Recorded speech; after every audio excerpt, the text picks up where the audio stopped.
যেই কারণে হিন্দুস্তানে বসে কাঁচা কুমড়া খেয়ে জীবন ধারণ করে বাংলাদেশের স্বাধীনতা যুদ্ধ করেছি পিণ্ডির দাসত্ব থেকে বের হবার জন্য।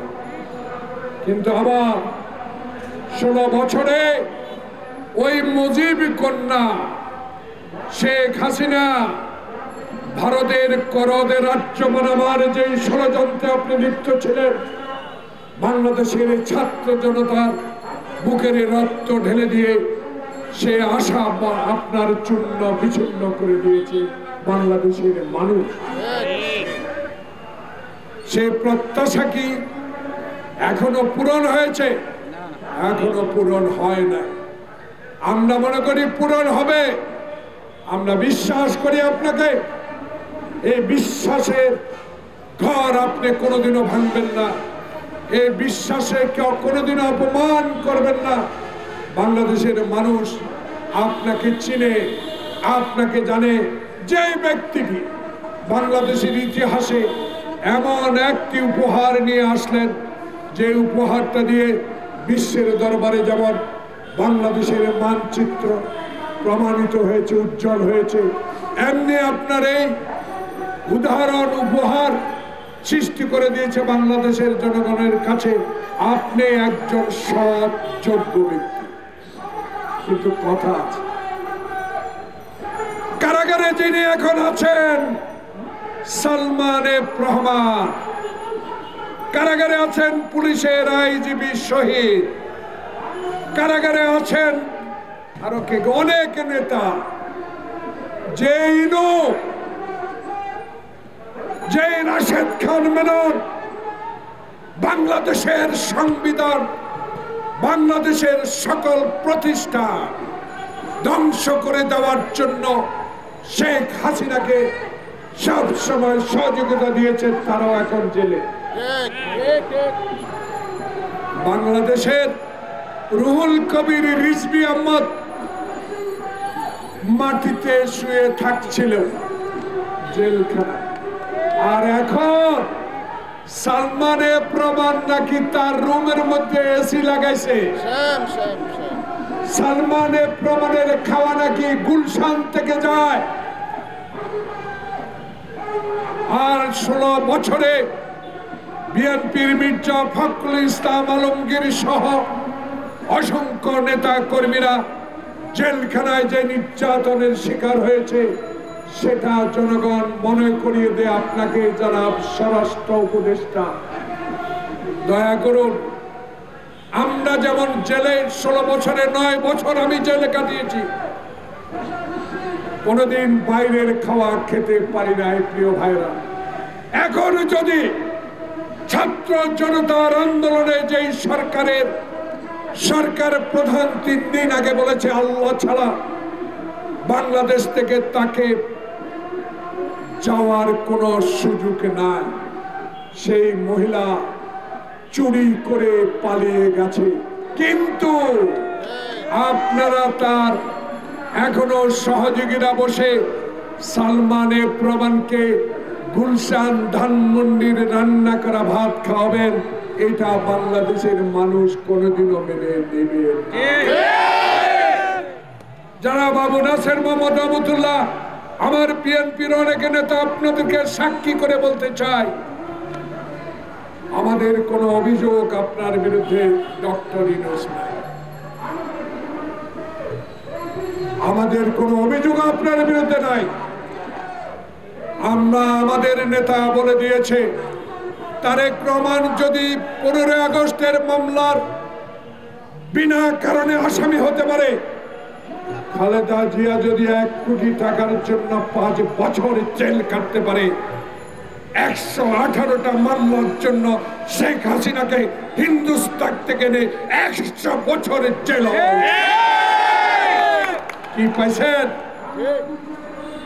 আবার ইউটিউবে ছাড়ছেন, বর্ডারের কাছে আছেন, লজ্জা লাগে না?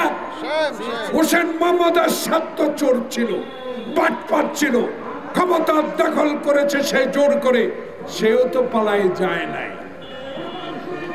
আপনার যদি এত অহংকার আপনার পিতাকে নিয়ে, আপনার পরিবারকে নিয়ে, স্বাধীনতা এনেছেন আপনি নাকি?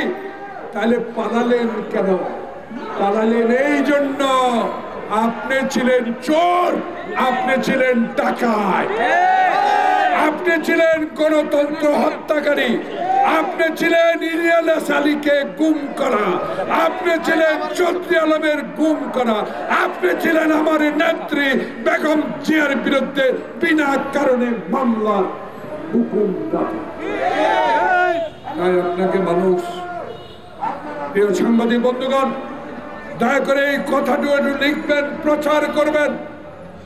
আমরা ক্ষমতা যাওয়ার জন্য আমার নেতা তারেক রহমান বাংলাদেশে রাজনীতি করে না। আমার নেতা শহীদ প্রেসিডেন্ট জিয়াউর রহমান বাংলাদেশে একজন মেজর স্বাধীনতা ঘোষণা করে নিজে অস্ত্র হাতে যুদ্ধ করে দেশ স্বাধীন করেছে। সেই নেতার আদর্শের দল বিএনপি, সেই আদর্শ দলের ভারপ্রাপ্ত চেয়ারম্যান তারেক রহমান তিনি বলে দিয়েছে, সময় দিলাম, এই সময়ের মধ্যে মৃত ব্যক্তির ভোট যেন বাংলাদেশে আর না হয়। এই দেশে যেন শাহাবুদ্দিন সাহেবের মতো 91 সালে রশি টানিয়ে যে নির্বাচন হয়েছে সেই নির্বাচনের ব্যবস্থা করলেই আমাদের নেতা তারেক রহমান জনগণের ভোটে ইনশাআল্লাহ প্রধানমন্ত্রী হবে। বাধা দেওয়ার শক্তি আল্লাহ ছাড়া কেউ নাই। কারণ 16 বছরে 92,000 কোটি টাকা পাচার করে নিয়েছেন। কানাডায় বেগম পাড়া করেছেন, ব্যাংককে বাড়ি করেছেন, দুবাইতে বাড়ি করেছেন। শুনতে পেয়েছি আমাদের সর্বময় ক্ষমতার অধিকারী যিনি আমরা মহামান্য বলি, নাম উল্লেখ করলাম না, তারও নাকি কিছু কিছু আমি ইউটিউবে দেখেছি, কিছু কিছু বাড়ি ঘর নাকি বাইরে দেখা যায়। লজ্জা হয় না? শরম লাগে না? আপনার পিতা 1 মিনিটে গণতন্ত্র হত্যা করেছে, আপনি 16 বছর ধরে বাংলাদেশের মানুষকে হত্যার ষড়যন্ত্র করেছেন, সেই জন্য আপনার বিচার হওয়া উচিত। কোথায় মায়া, কোথায় মতিয়া চৌধুরী, কোথায় আব্দুল হামিদ, কোথায় শাহজাহান খান, কোথায় শামীম ওসমান? আপনাদের চেহারা তো দেখি না। পালাইছেন না বাংলাদেশে আছেন, এটা আমার বিষয় না। কয়দিন পালায় থাকবেন? তত্ত্বাবধায়ক ইন্টেরিয়াম গভর্নমেন্ট সময় মতো ইনশাল্লাহ নির্বাচন দিবে। সেই নির্বাচনে বাংলাদেশ জাতীয়তাবাদী দল এক মাথায় ভোটে নির্বাচনে জয়লাভ করে ক্ষমতা আসলে কোনো দুর্নীতি, কোনো স্বজনপ্রীতি, কোনো বিষয়ে মাথা ঘামাবে না। জনগণের প্রতিনিধি সংবিধান মতে ইনশাল্লাহ কাজ করবে। আইনের আওতায় নিশ্চয় আপনারা আসবেন।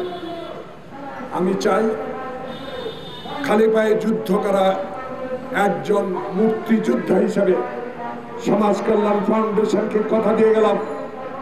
আজও আমার দুঃখ লাগে প্রিয় ভাইরা, যে লোকটি আমার পা অচল করে দিয়েছে, যে লোকটি সংসদের ভবনে 31 জন সংসদকে পিটিয়ে লাশ করে দিয়েছে, যে হারুন বিএনপি অফিসকে তছনছ করে দিয়েছে, যে বিপ্লব মেহেদিরা বাংলাদেশের বিএনপির অফিসে ঢুকে অস্ত্র রেখে আমাদেরকে মামলা দিয়েছে, জনাব স্বরাষ্ট্র উপদেষ্টা বিনয়ের সহিত অনুরোধ করি তাদেরকে আইনের আওতায় আনায়।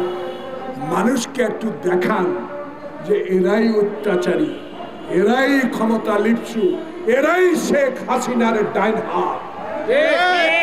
তাই আজকে আমার এই নেতৃবৃন্দের সামনে কথা দিয়ে গেলাম, বাংলাদেশ ইনশাল্লাহ হবে তারেক রহমানের নেতৃত্বে এমন একটি দেশ, যে দেশে গণতন্ত্র থাকবে, যে দেশে মিটিং করতে কোনো অনুমতি লাগবে না, যে দেশে মানুষ চিনির পেঁয়াজের নিত্য নৈমিত্তিক দ্রব্যমূল্যের সিন্ডিকেট তৈরি করবে না, এমন একটি সরকার আসবে বাংলাদেশে ইনশাআল্লাহ।